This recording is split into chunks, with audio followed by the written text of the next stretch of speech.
Today on the Locked On Blues podcast, who on the St. Louis Blues is primed to have a breakout season? If anybody, I'm going to be giving my thoughts on players that I think are going to break out this year for the St. Louis Blues and why maybe the Blues might not have a single breakout player. But that might be a positive thing. I don't know. Should be a fun episode. I'm looking forward to going through it and all that stuff. Make sure you stay tuned.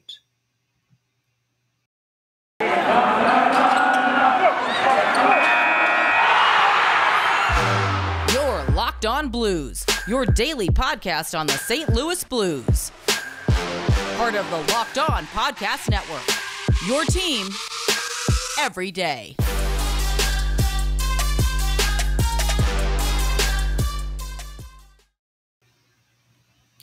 Ladies and gentlemen, welcome back to the Locked On Blues podcast, part of the Locked On Podcast Network, and your number one source for daily Blues content. I'm your host, Josh Hyman. If you don't know me, my Twitter is right there at Josh Hyman NHL, the YouTube channel at Locked On Blues. You can see close to 100 episodes, maybe more, of my beautiful face talking about the St. Louis Blues throughout this past season. The podcast, Locked On Blues, if you're here, you know it. Check it all out. But introductions aside, welcome back. It's been a minute. I've been traveling. I am currently at my girlfriend's house in Maryland. That's why there's a new background and all that fun stuff. So been a few days off here and there, but I'm back in action, looking to get 3 episodes out this week. This is my second attempt at recording this episode. I'm having some internet issues, and I can kind of tell already now that the video is looking a little bit laggy. So I'm praying that this video turns out all right. I was 12 minutes into another one, and then my Wi-Fi went down. I've been having some internet issues on my computer. And it's just not agreeing with me. So I'm hoping that I can stay connected to the internet for this full episode and get this out to you guys, get it downloaded. So if there's any delays there or the quality is a little bit lower than usual, apologies. That's why I'm working on it. I'm doing my best, but I'm already just seeing now that the connection does look a little bit laggy, just watching the video back on my screen. So I hope that it's all right for you guys. The audio should still be totally fine. So if the video is, too hard to watch or it doesn't turn out right, check it out on Spotify, Apple Music, or Apple Podcasts, I should say, all that good stuff. But I appreciate you bearing with me.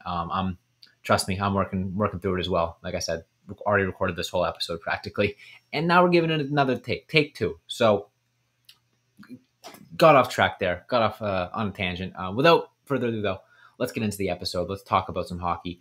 Thanks to anyone out there who makes Locked On Blues your first listen, makes us part of your daily routine.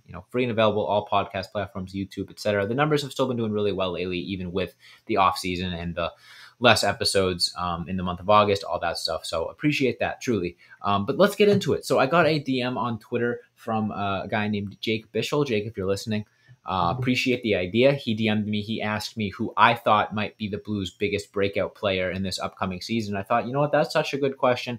I'm going to theme a whole episode around it. So I thought about it. I also asked y'all on Twitter, on the Locked On Blues account, at Locked On Blues on Twitter. You can participate in discussions like this if you check that out. Anyways, so I asked you guys. I got some good replies there. And then, obviously, like I said, I've been thinking about it. I'm going to give my thoughts. So first segment, I'm going to be talking about maybe why I think the Blues might not even have a true traditional breakout player on their roster this year. And then second and third segment, I'm going to be going into some of the names that you guys mentioned, some of the names that I've been thinking about, et cetera, et cetera. So why might the Blues not have a breakout player this season? I know that's sort of maybe a hot take, and kind of sounds a little bit crazy because I think they're going to have some players that improve. But if you look at the way that breakout players are considered, and you look at, guys that the Blues had breakout last year or the year before that, you think of a couple of names. One guy you think of is Robert Thomas. Robert Thomas is a guy that's been up and coming for a few seasons now.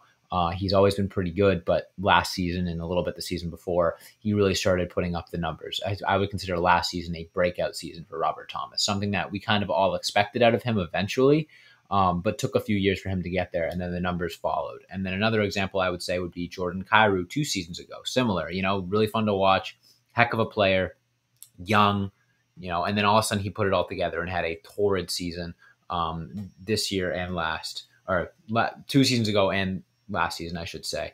And then another guy is Ivan Barbershev. Again, young. We knew what we had with him.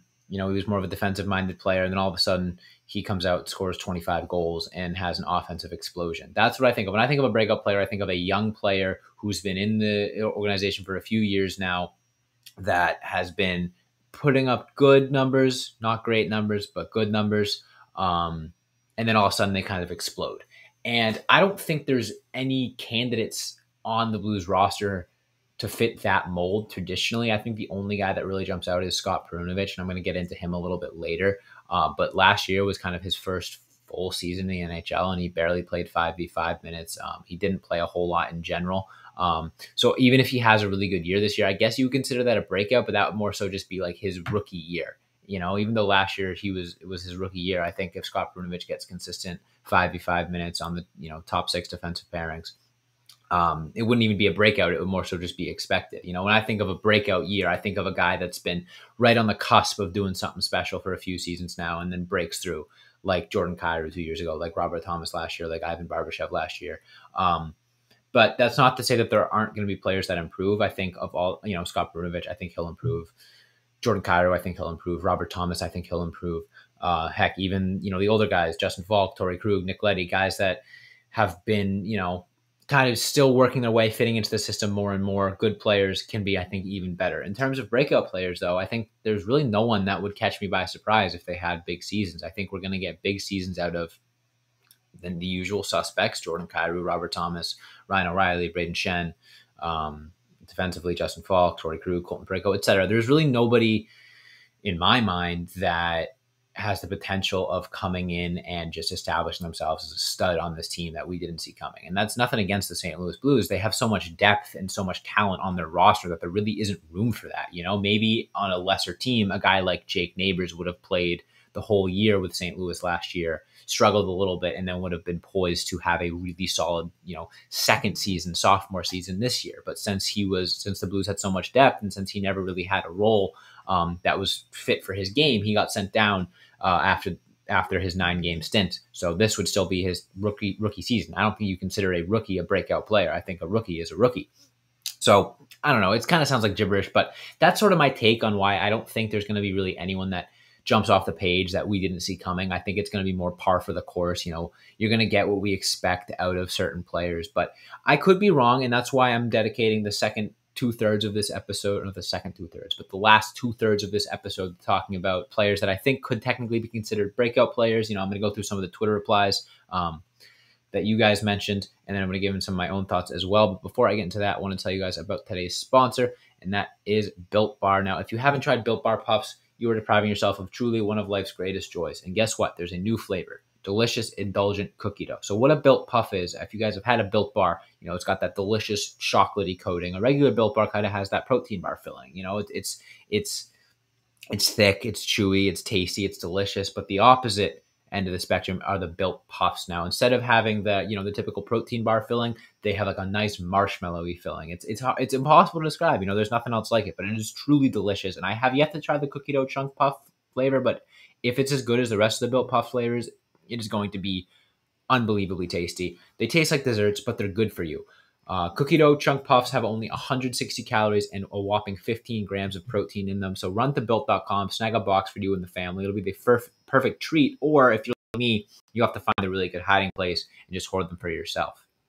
So go to built.com, use promo code LOCKED15, and you'll get 15% off your entire order. That's promo code LOCKED15 for 15% off at built.com. I'll be right back with the second half of today's episode.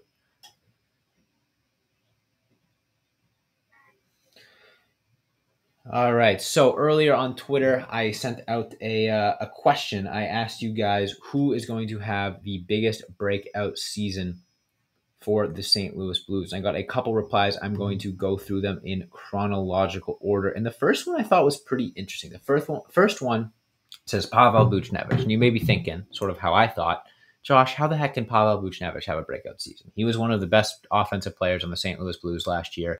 He's a talent. You know what you're getting. A high scorer on this St. Louis Blues team. I think there's a legitimate opportunity for Pavel Buchnevich to come in and put up 100 points. I think there were flashes last season where he looked like the most dominant offensive player on the team, and then he just fell out of rhythm a little bit here and there. But I think with a year under his belt of learning the system, learning what Craig Berube likes, learning what his line mates like, et cetera, he could be poised to have enter his true prime. He's at that age where you could definitely argue that he's in his prime, but that first real year of legitimate production happens at different times for different players. And Pavel Buchnevich has been plenty good, but if he does have a next level and a next tier to his game, which I honestly think he might in terms of the offensive production standpoint, I think there's a very good chance we see it in this upcoming season because, like I said, he has a year under his belt. He learned the system. He learned how the Blues play. He learned how he can thrive in that system. And he can build on what was a spectacular season last year and being even better this season. So I like that Pavel Buchnevich pick. It doesn't make a whole lot of sense in the traditional sense of a breakout player because Buchnevich is already an established player in this league. But I think he can take a step up and really enter himself into a, top 15, top 10 at his position argument if he is able to have the growth that I think he's capable of. Moving on from Pavel Buchnevich, the obvious one, Jake Neighbors. Now, I made the argument earlier why I don't think Jake Neighbors would be considered a breakout player. I think a breakout player is someone who has already established themselves somewhat in the NHL or with a team that then takes a next step and reaches their full potential. And I don't think Jake Neighbors, if and when he breaks out with the St. Louis Blues, I don't think it'll be next year. I think there's a very good chance that he comes in and has a tremendous rookie season. And, we're looking at him as one of the features of the future core alongside Robert Thomas and Jordan Kairu. But I don't think I would consider that a breakout season necessarily. I think that would more just be, a damn good rookie season. I think he could be a breakout player for the St. Louis Blues. I think there's a chance that the league is going to have a pretty good knowledge of who Jake Neighbors is by the end of the 2022-2023 season. I really hope that's correct. So yeah, in that sense, he could absolutely be a breakout star for the St. Louis Blues. I think potentially he could find himself in the Calder conversation. He looked really, really good in his 9-game stint with the Blues last season. He looked really, really good in juniors. He captained his team to a championship. He has the leadership capabilities. He can play anywhere in the lineup. And that's the big thing is I think if Jake Neighbors has a spot in this lineup, it honestly could be on the 4th line. Or maybe the 3rd line. But even then, he's not going to have the biggest opportunity to put up numbers offensively, similar to what we saw before Robert Thomas and Jordan Kairu broke out when they played, down in the 3rd line. Craig Berube stressed defense first and the offense came later. I would suspect we see something similar with Jake Neighbors, but that doesn't mean he's not going to be a great player. I think all of those things like the defense and the positioning and the passing, the things that kind of would be the first steps of him establishing a role with the St. Louis Blues. I think he excels at those aspects of his game and could very well come in and be a really good player without the offensive flash. It's rare for a Blues player to come in and put up big numbers in their rookie year because Berube needs you to earn his trust. He needs you to show that, yeah, you might be the most skilled player on the team, but if you don't know the system, if you can't play reliable defense, if you don't back check, if you turn the puck over too much, he's not going to play. We've seen that with Jordan Kairu. Jordan Kairu is putting up 4 points a night, but playing only 11 minutes because Berube just doesn't trust him yet. And as frustrating as that is, I think it makes for a better product in the long run, and it makes for a more motivated player in the long run. And that's what we could see with Jake Neighbors. I know another reply is Zach Bolduck. I'm going to say all the same things about him. I don't think Bolduck has as high of a chance as Jake Neighbors to be a regular on the roster this season.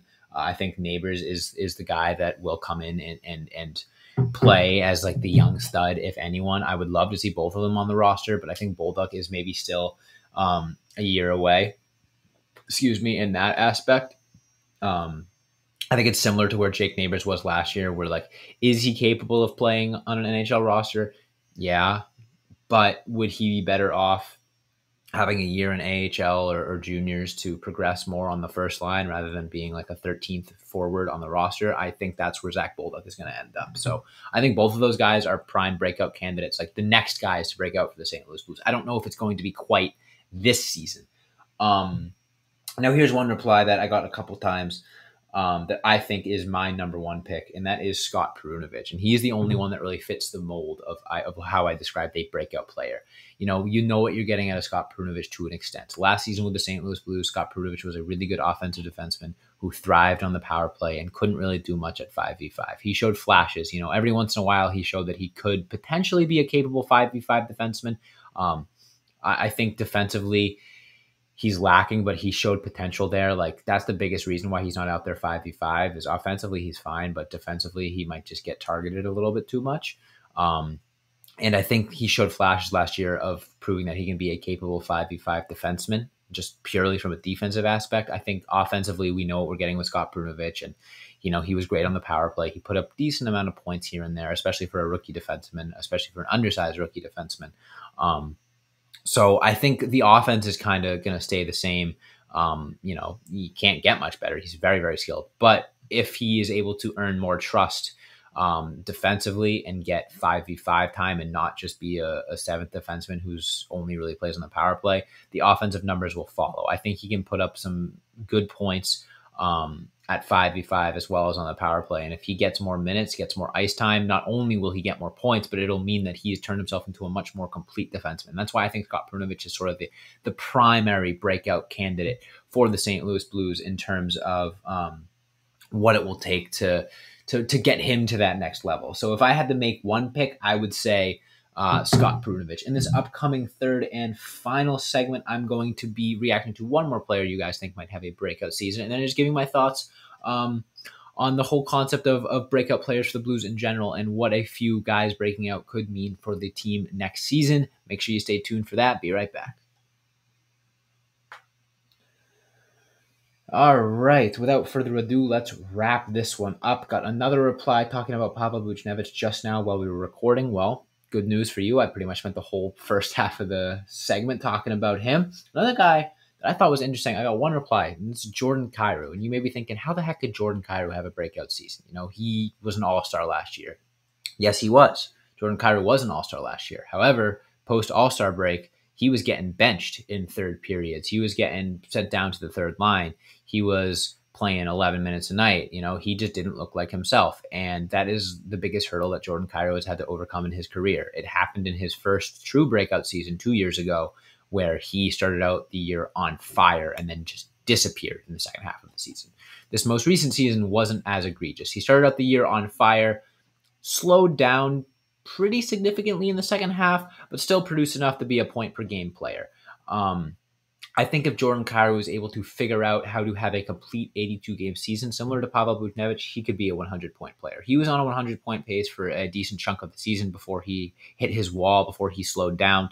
And I think if he can sort of put it all together, earn Berube's trust, be a little bit more reliable defensively, stop turning the puck over as much, stop trying to, put your head down and do it all yourself, make the necessary passes, all those cliches you've heard said 1,000 times. But if Jordan Kairu can do that and turn himself into a more complete player, and then he'll just simply have the ice time to put up the points at the pace that we all know he can. The reason why he slowed down last season was, yes, he was playing worse, but also it was sort of a vicious cycle where he would have a rough shift or whatever, and then get benched, and then be getting too much in his head. And the next time he would get out there, he would feel the need to prove himself and have another rough shift and get benched, rinse and repeat. If he is able to just have that freedom and that flexibility to, play his game, but also in a way that Berube likes, I think we'll be seeing a time where Jordan Kairu is a top 6 player consistently getting 18 plus minutes a night and putting up a ton of points. So I hope we get to that point.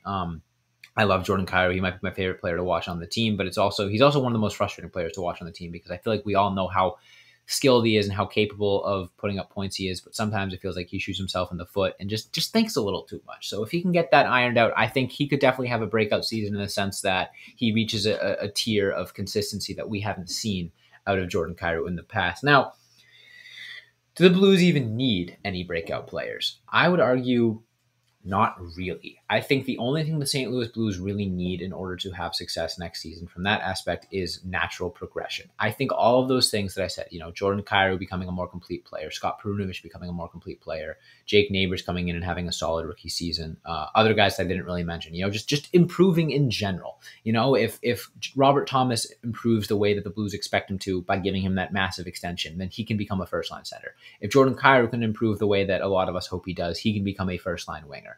If Scott Prunovich improves the way that we think he could become a first unit power play defenseman and maybe a third pairing guy that still plays, decent enough minutes. I can go on and on about how if players improve the way that we hope they do, the Blues will be better. That's just simple roster construction. You get young guys that improve, that make your team better.